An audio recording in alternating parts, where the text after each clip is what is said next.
you ready to go on a road trip to Grandma's? Yes. All right, here we go. Oh, great, traffic. That's fantastic. It's fine, we'll get there. Take the next right onto East Lindsay Street. Right? We need to make a left. In 500 feet, turn left onto 12th Avenue Southeast. I hope this thing knows where we're going. Don't you need to go that way?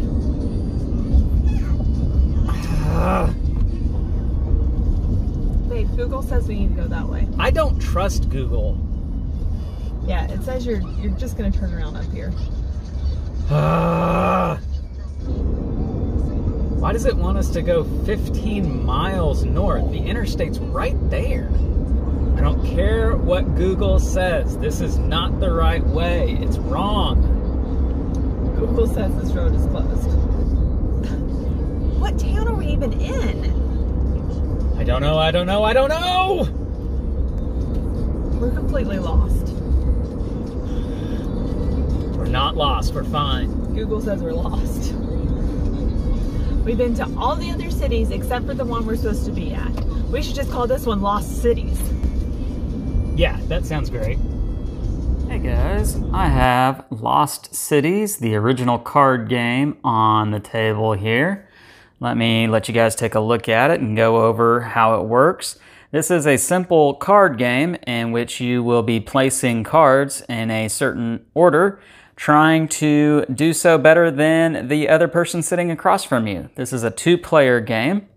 How this game works: you have a deck of cards. There are two different types of cards. You have these number cards that range from numbers 2 to 10 of 5 different colors that match the same color spaces on the board here.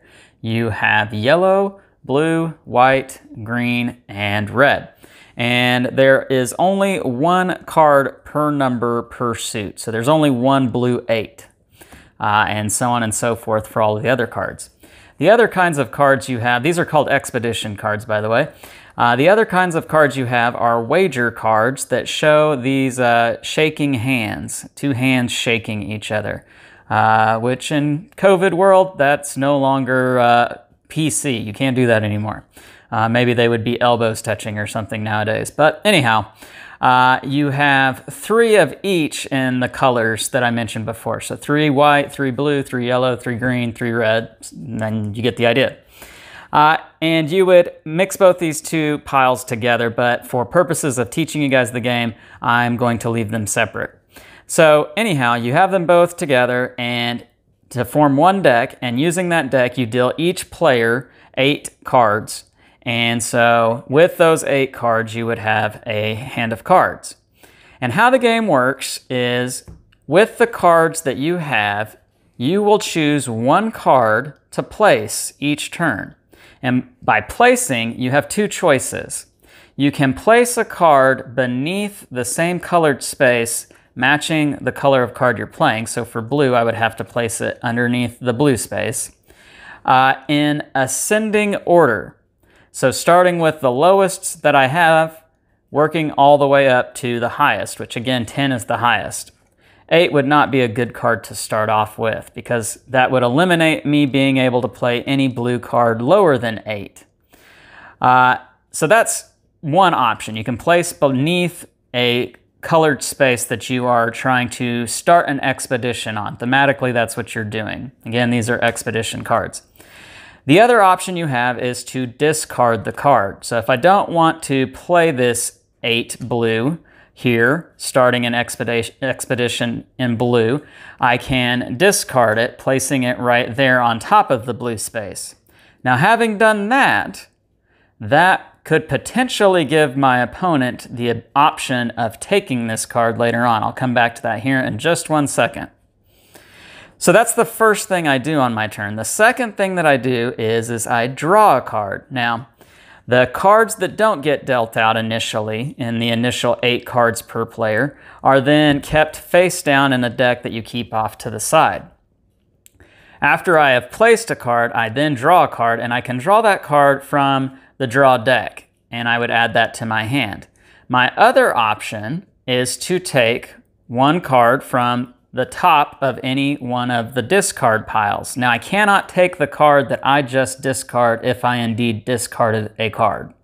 I'm not able to take that card, so I can't place this card and then immediately pick it right back up. I have to pick up one of the other cards if I'm going to take it from one of these piles and not this pile here. So what am I trying to do? What is the objective in this game? Well, I'm trying to get the most points, and the way you do that is any pile or any expedition that you start on is automatically going to cost you 20 points, negative 20 points right off the bat. So why would I ever start an expedition? Well, if I play enough cards that exceed 20, well, now I'm going to start making points. So for instance, let's say that I play this white 3 and a white 5, a white 6, and a white 8. Well, I would add up all of these points here, and that would give me a total of 22, if I did my math correctly there. And I would subtract 20, because again, any expedition that I start costs 20 points. So 22 minus 20 is 2. I would have made 2 points on this white expedition. Now, if I don't play any cards underneath a slot, then I don't get charged 20 points to start an expedition because I didn't start one. I don't have any cards in green, so I'm not getting charged 20 points. You only get charged points if you played cards underneath it. But again, that's the only way to make points. You have to spend points to make points in this game. I have to just be certain that the cards that I play are going to exceed 20. Now, these cards right here, these are the wager cards. Pretend I didn't have any cards there.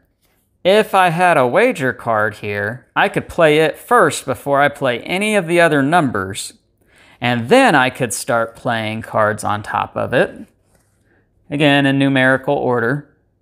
I can skip numbers, obviously. I just have to do it in ascending order. And if I've played any wager cards, then that is going to multiply the points that I make. For each one that I have here, I multiply it by an additional by itself. So I made 2 points without this here. With it here, I would make 4 points.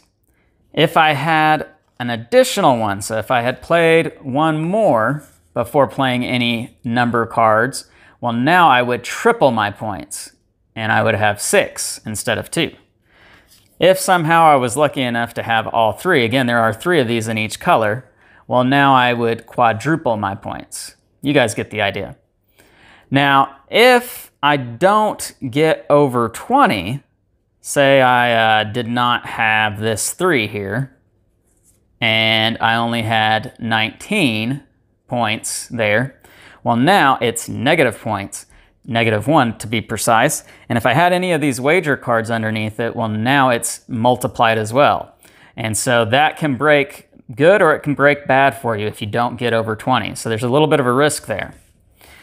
Now, one other rule in this game, if I am able to play 8 or more cards of the same color on an expedition, then I get an extra 20 bonus points in addition to whatever I would have scored. This is not 8. Let's just pretend that it was, though. If I had 8 white cards here, I would, again, I get to multiply it, and then I would get 20 extra on top of that. You do the same scoring for all of the different colors, and you keep track of your scoring after each round. You play 3 rounds in this game. At the end of each round, whoever has the most points is going to start the next round. And at the end of 3 rounds, whoever has the most points is the winner. And that is how you play Lost Cities. Okay, so here's Sam and I doing a 2-player playthrough of Lost Cities. And 2-player because this is a 2-player game. There's no other options here. But we're going to share our thoughts on this game. Sam, why don't you go first? I like this game. I am learning that I am partial to a good bit of card games. I like it. They're small. They're usually pretty easy to understand. And this one was the same in that case. And I won the first 2 rounds we played, and I lost badly in the 3rd round we played. And I really think it was because I was trying to be too strategic in the end. I do feel like this. I feel like this is one of those games where you actually don't need to think too hard about it. You just kind of have to play the cards as they come to you versus going in with a plan. Does that make sense? Absolutely, yeah. But I liked it. It was fun. It was pretty quick and easy to understand as well.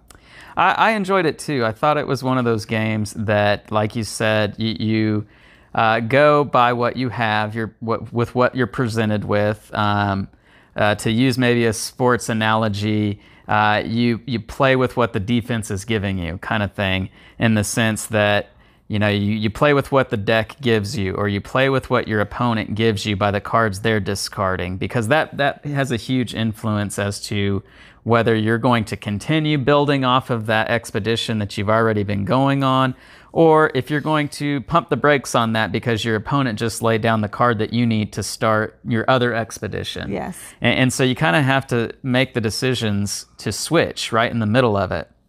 Now, I will say, I did terrible the first 2 rounds, and it took me a minute to kind of wrap even my gamer mindset around this game, because the natural inclination is to want to do all the expeditions. Yeah. Is to want to play all the cards, and you have to restrain yourself. And that can be a little bit difficult to wrap your mind around, to slow play it, if you will. And by the 3rd round, I got that better and did much better the rest of the game.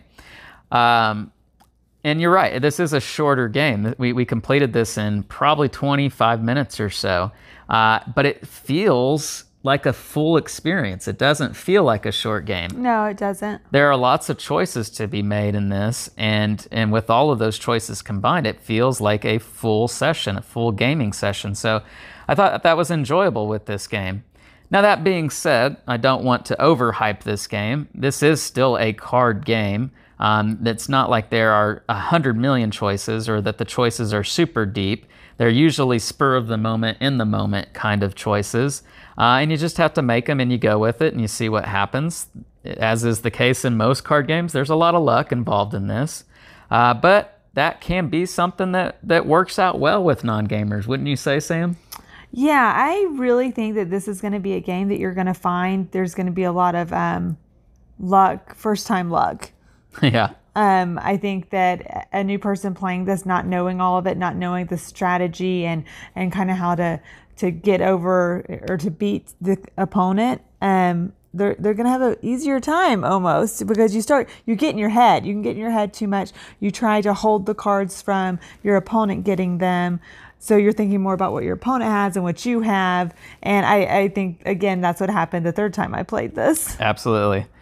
Yeah, no, this is a Reiner Knizia game, and this is kind of what he does. He makes these simple games that have much more depth to them than what they look like on the surface, and it's like you get lost in that depth a little bit because, like you said, you can get into your own head a little bit too much and lose track of just how simple you could play this and maybe do much better. I think a unique aspect of this game is that there is only one of every card. Yeah. And so, if your opponent put down a white 5 and you have 6 and 7, you better hold on to that, because that's the only one. All right, so let's get into our ratings for this game then. Sam, why don't you start? I think I'd give this an 8, a solid 8. Wow, that's pretty high. Yeah, it's fun. Okay, very good. I'm going to give this game a solid 7.4. It's one that I would enjoy playing again. It's one that I want to try with other people and see what they think about. I think this is a solid gateway game for sure. Sam, is this a game that you think is good with non-gamers? Oh yeah, especially with the very big chance of beginner's luck. I think it's a great one to start with. There you guys have it. Definitely one that you should check out. All right, if you like this game, consider checking out that link in the description of the video. If you like this video, please consider liking and subscribing. We are putting out content on a weekly basis, trying to help bridge the gap between gamers and non-gamers. So if that appeals to you, please consider subscribing. All right, guys, for Sam, I'm Lance. We are Love to Hate, and we'll